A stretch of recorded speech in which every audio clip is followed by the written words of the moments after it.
Olá, a Comissão de Assuntos Econômicos está debatendo uma proposta do governo federal de unificação do ICMS, o Imposto sobre Circulação de Mercadoria e Serviço. Quem conversa conosco sobre o assunto é a senadora Vanessa Graziotin. Senadora, obrigada pela sua presença aqui no nosso programa. Seja bem-vinda ao Argumento. Muito obrigada. Essa é uma proposta que parece que não agrada nem gregos nem troianos. Ao mesmo tempo, nós temos o presidente da comissão com uma urgência de que essa proposta seja decidida. A senhora que representa uma bancada da região norte, como é que vê a possibilidade de unificação? O que é que não agrada quem representa a região norte? Na realidade, nós temos uma pauta bem explosiva para esse ano de 2013. Nós estamos aqui falando do projeto de resolução do Senado e de uma medida provisória que mudam critérios e regras sobre o ICMS, que é o Imposto de Circulação de Mercadorias e Serviços, que é o maior tributo dos estados brasileiros. Mas fora isso, nós temos que decidir, até por uma contingência, uma decisão do Supremo, sobre o FPE, que é também o Fundo de Participação dos Estados, que é a cota-parte dos estados brasileiros nos tributos arrecadados pelo governo federal. Nós temos que debater ainda a questão do endividamento dos estados e a questão do petróleo, que nós agora aguardamos uma decisão do Supremo, porque essa questão é uma questão já judicializada, não é, que nós aprovamos recentemente. Mas sobre o ICMS, e nenhum desses temas que tratam sobre a repartição dos recursos federais para as unidades da federação, isso não agrada a todos nunca, jamais vai agradar, mesmo porque numa conta, quando um ganha, o outro necessariamente perde, automaticamente perde. Não há uma conta onde todos ganham e ninguém perde. O ICMS hoje, ele é estipulado, as tarifas, pelos estados, pelos governadores dos estados. Não é permitido por lei, é proibido por lei, a concessão de qualquer incentivo com esse tributo, a fim de atrair empresas, a não ser que haja uma aprovação unânime do Conselho de Administração Fazendária, que é o conselho que reúne todos os secretários de Fazenda de todos os estados brasileiros. Mas o que vem acontecendo no Brasil nessas últimas décadas? A guerra fiscal. E o que é a guerra fiscal?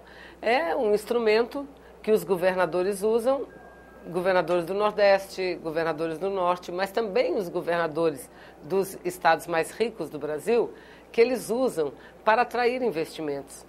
Foi assim que o Nordeste, vários estados do Nordeste, os estados se desenvolveram tanto, atraindo investimentos, dando incentivos fiscais do ICMS. Entretanto, sobre isso, o Supremo já avisou, é ilegal.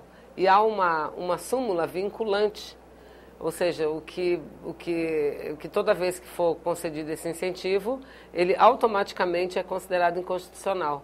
Então, gera uma insegurança às empresas. E o que nós estamos debatendo agora é a proposta encaminhada pelo governo federal, que, num primeiro momento, a previsão é de ICMS em 4%, mas isso em 2025. E até 2025, que é o período de transição, a tarifa vai baixando gradualmente e mantendo-se uma diferença ainda entre estados do Norte, Nordeste e Centro-Oeste, e mais o estado do Espírito Santo, em relação aos estados do Sul e do Sudeste. E por que isso? Porque o nível de desenvolvimento desses estados e de industrialização desses estados é muito maior do que o nível dos estados dessas outras regiões. Então é isso, é uma proposta que o governo apresenta. Óbvio, estados perderão com isso. Aí, para complementar o projeto de resolução, porque isso é aprovado por um projeto de resolução, a presidenta Dilma assinou uma medida provisória, encaminhou ao Congresso uma medida provisória que cria o Fundo de Compensação para os estados que perdem e um Fundo de Desenvolvimento Regional, um Fundo de Desenvolvimento Regional e outro Fundo de Compensação. Agora, é óbvio que o estado de São Paulo acha que todo mundo tem que ficar 4 imediatamente. Os estados menos desenvolvidos do Nordeste acham que não. O meu estado, o estado do Amazonas. O Amazonas é a única exceção tributária do Brasil. Ia chegar lá, a questão da Zona Franca. Exatamente, é a única exceção tributária do Brasil. É o único estado que tem incentivos federais amparados pela Constituição e também os incentivos estaduais. Isso tudo é de quase 50 anos. Por quê? Por uma decisão política geopolítica, na realidade, de permitir o desenvolvimento, ocupar uma região com a preservação do meio ambiente. E tem dado muito certo isso. Tanto que falaram muito nas audiências que a gente tem feito, os secretários, eles criticam muito a Zona Franca, mas nenhum ousa dizer nada para a Zona Franca, porque se colocar a Zona Franca no mesmo pacote é acabar com a Zona Franca. E será que o Brasil está preparado para isso? Para acabar com a Zona Franca e ver uma floresta toda susceptível, sem falar no milhões de pessoas que dependem dela, que não é só o estado do Amazonas, Acre, Rondônia, Roraima e parte do Amapá, ou seja, 25% do território, e mesmo com a Zona Franca, representa apenas 1,6% do PIB brasileiro. Então não há de por que ficar tão contra. Representativo assim, a ponto exatamente, de gerar uma resistência. Exatamente, tão forte, mas apesar de que há. Não é? Querem diminuir o número. Mas então é esse o problema.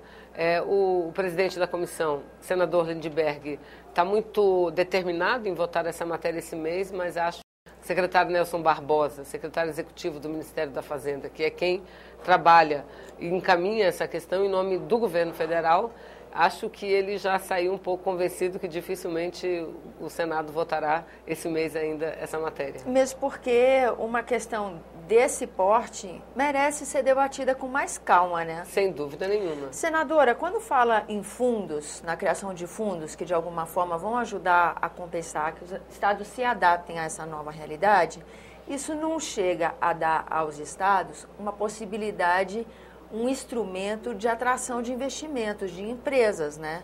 Isso se perde. Não é? É isso que acontece? É verdade. Essa possibilidade do Estado falar, não, instala a sua empresa, a sua indústria aqui, vem gerar emprego aqui, em contrapartida você tem uma diminuição dessa alíquota do ICMS. Esse instrumento para atrair investimento, ele se perdeu. Não, o fundo principalmente não de compensação, porque o fundo de compensação é para compensar os estados, não é? O setor público, a administração estadual, pela perda decorrente da queda da arrecadação. Então, digamos, se o estado do Rio Grande do Sul perde 100 milhões, vem este fundo e recoloca os 100 milhões para o governador do Rio Grande do Sul aplicá-lo em saúde, educação, infraestrutura, enfim. Então, o fundo de compensação é para isso. Mas o fundo de desenvolvimento regional, ele pode ser utilizado para isso. Entendi. Entretanto, não com o mesmo poder e com a mesma força com que os governadores usam o ICMS.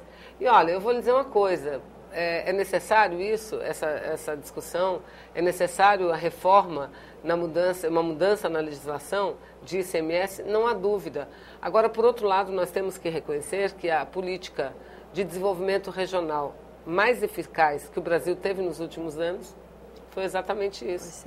Foi a guerra fiscal, foi a utilização do ICMS. E, por outro lado, também, a gente pensando em termos de desenvolvimento econômico, um consumo tão tributado também não é vantagem para o país. O ICMS em si já tão alto também não é vantajoso para o desenvolvimento econômico, né? Por que a presidenta e o governo federal, a presidenta Dilma, tomou a decisão de ir votando de forma fatiada. Eu até ouvia uma entrevista com o ministro Guido Mantega, ele defendendo o fatiamento. Eu me lembro que logo no início, há pouco mais de um ano atrás aqui, nós debatemos isso com o ministro, olha, nós somos contra esse fatiamento. Não há fatiamento. E olha aí, agora mesmo ele reconhecendo. Porque a matéria é muito complexa, tributária, e mexe com todos os estados. Nós aqui no Senado, claro, nós representamos o povo, mas constitucionalmente, cada um de nós, e somos 3 por cada estado, cada um de nós representa a sua unidade da federação. Então é o meu papel, é o meu dever, é a minha obrigação aqui defender o estado do Amazonas, independente de qualquer outra coisa. Essa é a atribuição dos senadores da República. Mas eu não posso também imaginar que se no meu estado está tudo bem, que os outros fiquem como ficar. Claro que não. Acho que nesse momento a solidariedade ajuda na busca, se não de um consenso, mas pelo menos de uma proposta que tenha uma ampla maioria de apoio capaz de ser votada. Isso nós faremos, todos da bancada do Amazonas, né?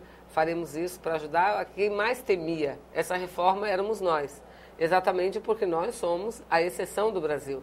E o governo entendeu isso, não só pelo Estado, mas pela região, pelo que ela representa, pela susceptibilidade dela, não é? Reconheceu isso e manteve essa exceção da Zona Franca. Senadora, obrigada por essa entrevista didática, porque esse é um assunto espinhoso, extremamente técnico. ICMS é uma coisa mistério a se desvendar aqui nesse programa. É verdade. Então, muito obrigada, porque a senhora tratou o assunto de uma maneira bem esclarecedora para nós aqui, leigos Muito da obrigada. TV Senado. E obrigado você também pela sua presença, sua atenção ao programa Argumento. Se você quiser entrar em contato conosco, ligue para 0800 61 2211, ligação gratuita, ou acesse www.senado.leg.br/TV.